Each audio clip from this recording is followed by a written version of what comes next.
I'm joined by Angela Stanton-King, Georgia's 5th Congressional District candidate, Republican candidate. Welcome, Ms. Stanton-King. Thank you for joining us today. Thank you so much, Katie, for having me on the show. It's an honor to be here. We're glad that you're here.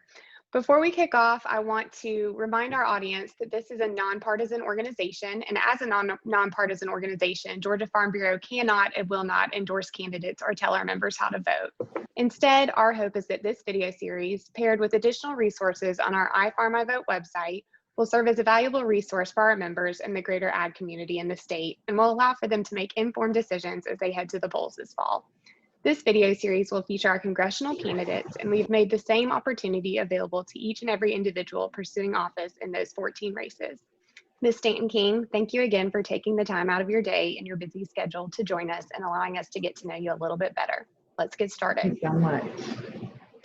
First off, let's get to know you a little bit. Could you tell me about you, where you're from, your education, that sort of thing?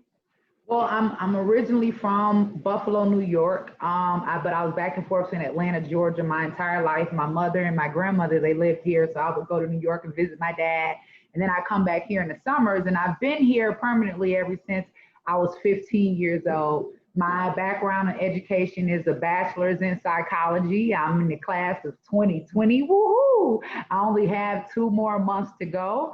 Other than that, for the last 15 years, I've worked as a public servant, a community organizer, a nonprofit community development from 2005 all the way up until this very day. I work with an organization not too far after my release from prison for a nonviolent crime in 2005, Charitable Connections.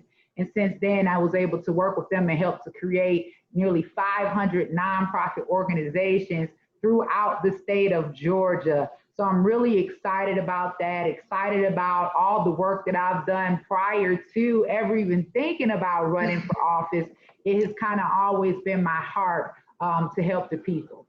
That's awesome. Well, you kind of segued into my next question. Is this your first time running for office, or have you held one in the past? Never held office in the past. This is my first time running. I didn't have any plans on running, but I saw where I was a little bit of a different candidate, and I thought that I could be of service to the people by using my past experiences, the education that I've garnered over the years, and just try to bring some balance to Congress. I mean, things are kind of crazy, and I think that we are all on a hoping for change. Very good. Well, thank you for sharing that.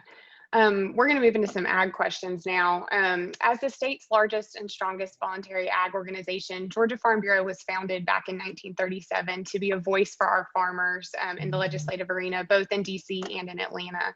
That being said, ag is our nation's lifeblood, our organization's lifeblood, and the livelihood of many of our members. So first off, what do you think are the 3 greatest issues that are currently facing ag in Georgia today? Well, there's a huge issue when it comes to Georgia farmers and what we're going through. But thankfully for the president, they are making segue to make sure that all of the people that have been affected by the tariffs, that they'll be treated fairly. So you know that the president, he reached a new trade agreement with Japan. And as a result, Japan will eliminate or reduce tariffs on approximately 7.2 billion in U.S. agricultural exports. So things like that the president has done, you know, he continues to stand up to China and their unfair trade practices, which target our farmers. And the way that the president and this administration is moving forward, we're definitely headed to see better light at the end of the tunnel. Very good. What's a passion project that you either currently have or could see having in the future that could have an impact on the state and rural Georgia, as well as just Georgia agriculture in general? Bees. Bees are a big thing, and I know a lot of people are looking into that right now, but I think that getting the state of Georgia more active in beekeeping, I think that that's definitely something that's at the top of my list. Awesome. If elected, what will you do? I know you're kind of in an urban district, but what will you do to improve rural access to amenities such as healthcare, government services, business opportunities, education, that sort of thing? Well, one of the things that I plan to do is utilize the relationships that I've created with this current administration to push and advocate for those things on behalf of the 5th District. It's very important for me as a member of Congress to meet with my constituents, for us to sit down and discuss, hey, what is it exactly that you need? How can I be of better service to you? Getting active, hearing directly from the people in the community, coming up with resolution, taking it back to this current administration, seeing if we can get something done on behalf of the people. Very good. Before I let you go, we're going to do a couple fun ag-related questions for our audience. First of all, what is your favorite Georgia-grown commodity? Oh, man. I got to say the Georgia peach. It's a good answer. I'm a Georgia peach myself, so. I actually had a peach sitting here to be used as a prop in my interviews, and I was sitting here yesterday and smelled something funny, and it was rotting, so I had to get rid of it. But good answer. That's a good answer.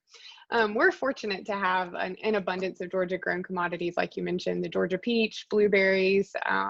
We've got all sorts of different peanuts, exactly, cotton. We've got all sorts of different commodities in our state, from north to south. But speaking of those commodities, one last question for you. Do you pronounce it pecan or pecan? Pecan. Pecan.